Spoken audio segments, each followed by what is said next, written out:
सदीक जान साहब, सबसे पहले तो आप बताएं, गन एंड कंट्री क्लब, मैंने सुना फ़ोन कॉल के ऊपर आपको किसी ने कहा कि मैं वहाँ पे वॉक कर रहा हूँ।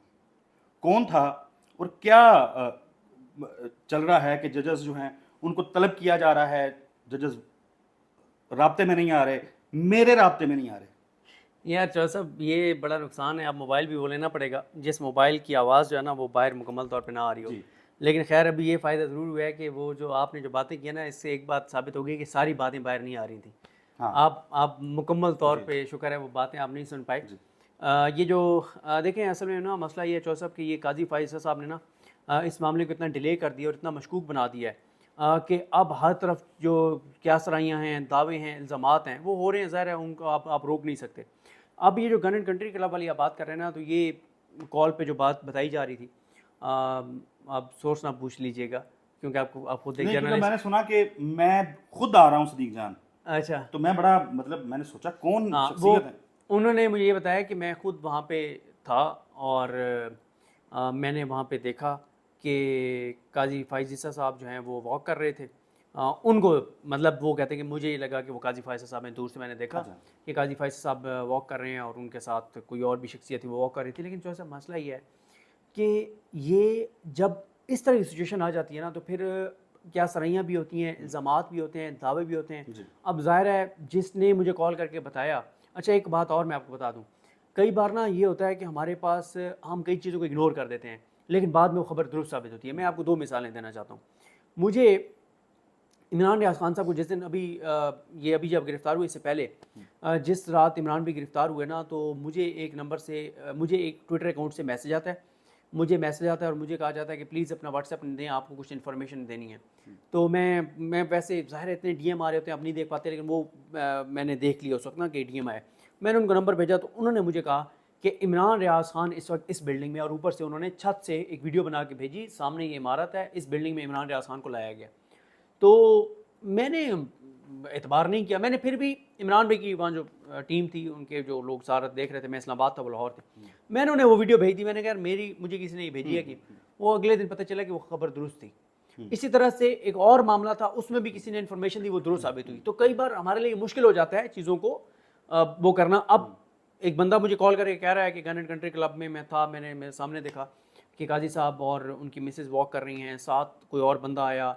और फिर ज़ाहिर है लोग जिस तरह की बात करते हैं कि जी मोबाइल, अब ज़ाहिर है एक बंदा कह रहा है कि मैंने दूर से देखा, फिर वो ये भी कह रहा है कि मोबाइल वगैरह उन्होंने साइड पे रखे और फिर वो वॉक कर रहे थे। अब ज़ाहिर है ये इस तरह की बातें, मैंने आपको बताया कि ये कब बातें होती हैं, जब इस तरह की चीज़ें होती हैं, मशकूक जो काजी सब कर रहे हैं, ठीक है।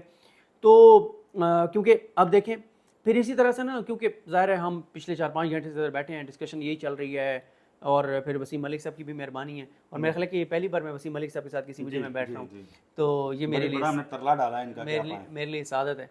तो वसीम भाई माशाल्लाह बड़े ज़बरदस्त रिपोर्टर हैं और बड़े मेहनती हैं। अच्छा, अब ना मुझे किसी ने एक मैसेज फॉरवर्ड किया, और वो मैसेज उनको किसी ने भेजा हुआ था 8:25 पे कि तमाम जजेस को फिर काजी फैसल साहब ने तलब कर लिया। ठीक है। अब इसका क्या मतलब है कि पहले काजी साहब एक कॉज लिस्ट जारी कर देते हैं कि ये 3 रुकनी बेंच सुनाएगा, फिर पता चलता है कि जजेस ने रिएक्ट किया है, और फिर खबर आती है कि फिर नई कॉज लिस्ट आ जाती है। उससे पहले 8:25 पे एक मैसेज, फॉरवर्ड मैसेज मुझे फॉरवर्ड किया जाता है, जिसमें यह कि तमाम जजेस को फिर बुला लिया गया। अब क्या हुआ? क्या ये जो जजेस को बुलाया गया, इसलिए बुलाया गया था कि वो जजेस ने रिएक्ट किया कि आप 3 जज क्यों बैठ के सुना रहे हैं, फुल कोर्ट क्यों नहीं बैठ रही, इसके ऊपर उनको एतमाद में लेना था या बात करनी थी, या काजी साहब जो है वो अब को थोड़ा सा पीछे हट रहे हैं और चाह रहे हैं कि मुतफिका तौर पे फैसला आ जाए, या अचानक कोई चीज़ ऐसी हुई है कि एक जज काजी साहब ने तोड़ लिया है और दोबारा कोई उसमें मतलब चीज़ें करके और वो की जा रही हैं। मतलब अब नहीं पता ना कि क्या है।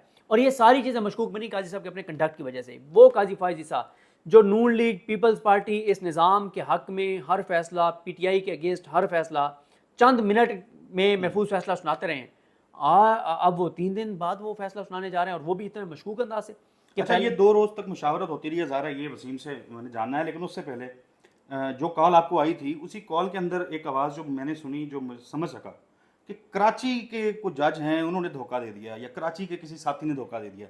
इस मतलब ये गुफ्तगू हाँ। इस किस्म की आई। तो ये धोखा किसको मिला है, किसने दिया है, इस बारे क्या कोई हतमी चीज़? वो उसमें जो मुझे, क्योंकि अच्छा होता ही है कि मेरा तो एक है कि जब आपको खबर की तलाश होती है तो फिर आप बैठ के हर नंबर जो आप मुमकिन तौर पे आपको कहीं से खबर मिल सकती है, आप उस नंबर पे कॉल करते हैं, कहीं से कुछ मिल जाए, कहीं से कुछ मिल जाए, ऐसा आपको पता है पूरे पाकिस्तान की नज़रें इस चीज़ पे हैं।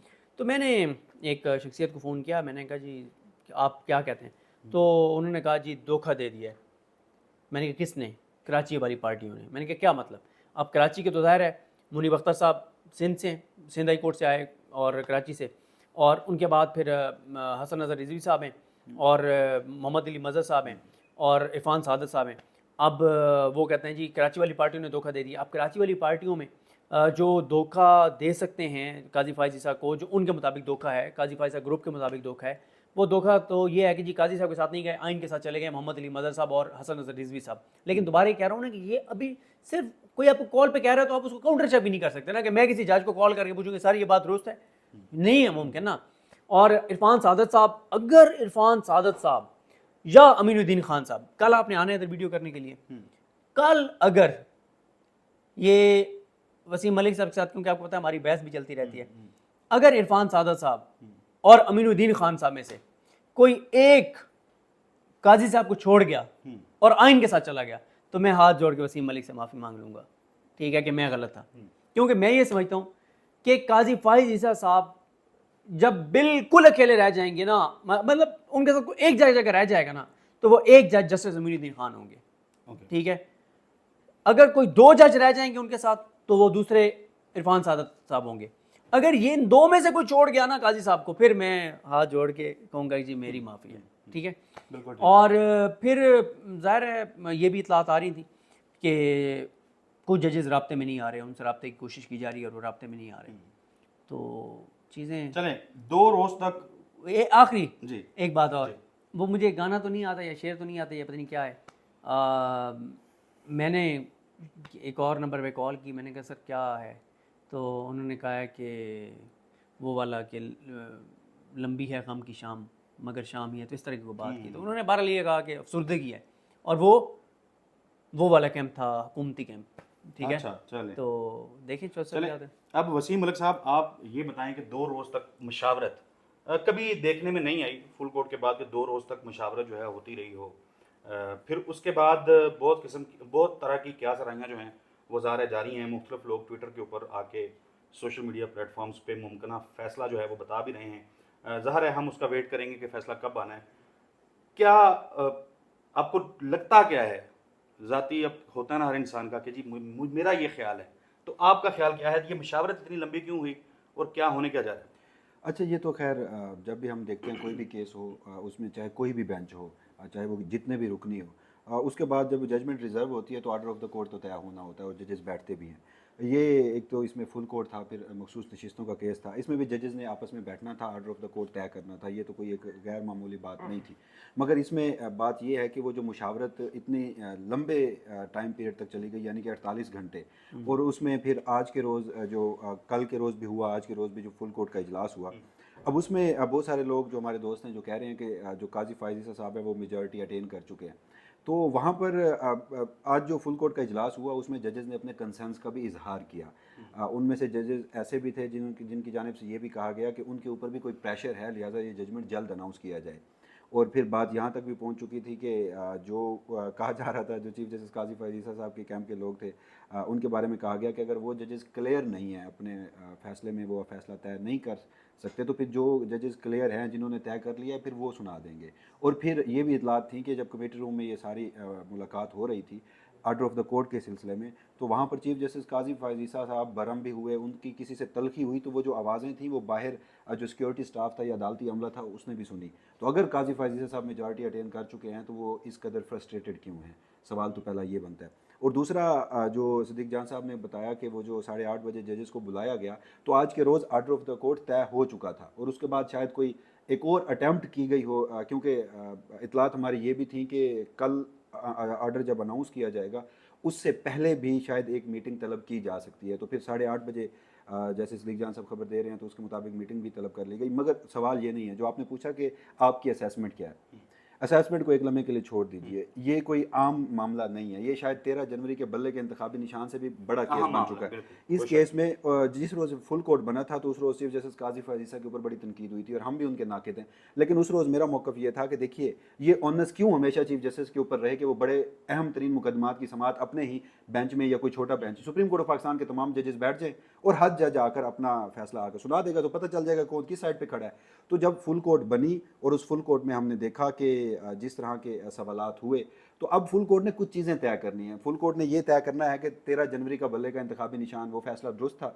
फुल कोर्ट ने ये तय करना है कि जो इलेक्शन कमीशन ऑफ पाकिस्तान का इंतखाबी किरदार था वो दुरुस्त था, उसकी तौसीक करेंगे हम या एटलीस्ट उसके ऊपर कोई फैसला देंगे हम। फुल कोर्ट ने ये भी तय करना है कि वो आइन के साथ खड़े हैं। अब देखिए विल ऑफ द पीपल की तो बात की जाती है, लेकिन उसमें एक तरफ विल ऑफ द पीपल है, दूसरी तरफ विल ऑफ द पावर है, और फिर तीसरी वो नई बात भी उसमें चल निकली कि विल ऑफ एक्सटेंशन भी है किसी की। तो अब देखते हैं कि विल ऑफ द पीपल के साथ सुप्रीम कोर्ट ऑफ पाकिस्तान के जजेस जाते हैं या विल ऑफ पावर के साथ। इन 8 फुल कोर्ट की समातों के बाद मेरी अंडरस्टैंडिंग और फिर अब जितनी भी मुलाकातें हो चुकी हैं उसमें चीफ जस्टिस काजी फाजीसा के पास मेजॉरिटी नहीं है और जो माइनॉरिटी है वो उनके पास है, और मेरे नज़दीक ये सुन्नी इत्तेहाद कौंसिल से भी ज़्यादा पाकिस्तान तहरीक इंसाफ का केस बन चुका है। जस्टिस एजाजुल हसन का जब बोर्ड का केस मामला चल रहा था तो मुझे याद है आपने कहा था कि मैं फेस जो मैंने रीड किया है ना, ख़ास तौर पे जस्टिस मुनीब अख्तर और जस्टिस आयशा से मुतल्लिक आपने जो बताया था। कौन से केस में? जस्टिस एजाजुल हसन साहब का जब वो मामला चल रिज़ाइन रहा था, करके जब गए रिज़ाइन करके गए तो उस वक्त वसीम साहब ने फेस रीडिंग की थी। तो चूंकि हम इस चैनल के ऊपर तो बहुत सारी रीडिंग्स लेके आते हैं, तो फेस रीडिंग आज की आपकी क्या है? अच्छा देखिए, वो जिस तनाजुर में हम बात कर रहे हैं, वो जब एजाजुल हसन साहब ने इस्तीफ़ा दिया तो सुप्रीम कोर्ट में भी और ओवरऑल मुल्क में एक पैनिक की सी सिचुएशन थी। तो उससे अगले दिन मैं उन अदालतों में गया जहां बज़ाहिर कहा जाता था कि ये जजेस चीफ जस्टिस काजी फाजीसा के खासे करीब समझे जाते हैं। तो उन जजेस में उस रोज़ मुझे परेशानी के वाज़े आसार तो नज़र आए, और फिर सबसे ख़ास जो दिन था वो था ग़ालिबन 9 फरवरी का। 8 फरवरी के इंतखाबात हुए, हम सारी रात इंतखाबात में थे। 9 फरवरी को सुप्रीम कोर्ट में कोई केस नहीं था। मैं गया कमरा अदालत नंबर 1 में, चीफ जस्टिस काजी फाजीसा की सरबराही में 2 रुकनी बेंच बैठा था, और उस रोज़ चीफ जस्टिस बहुत परेशान नज़र आए।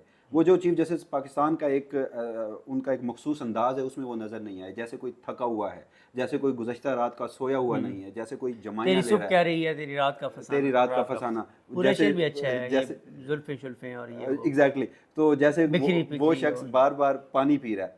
तो आज भी हमने जब, क्योंकि अब सारा दिन यही डिस्कशन थी कि मखसूस नशिस्तों का केस है, मामला किस तरफ जाएगा किस तरफ जाएगा, तो फिर आज मैं जो अब बज़ाहिर जस्टिस मंसूर अली शाह हैं, जस्टिस मुनीब अख्तर हैं, मैं उनकी कोर्ट्स में गया तो वो मुझे बड़े कॉन्फिडेंट नज़र आए। और जब मैं फौजी अदालतों के केस से फ्री होकर चीफ जस्टिस काजी फाजीसा के पास रिकाउंटिंग के कुछ केसेस लगे हुए थे, तो उसमें मुझे चीफ जस्टिस काजी फाजीसा में वही सारे आसार नज़र आए जो मैंने 9 फरवरी के दिन उनमें देखे।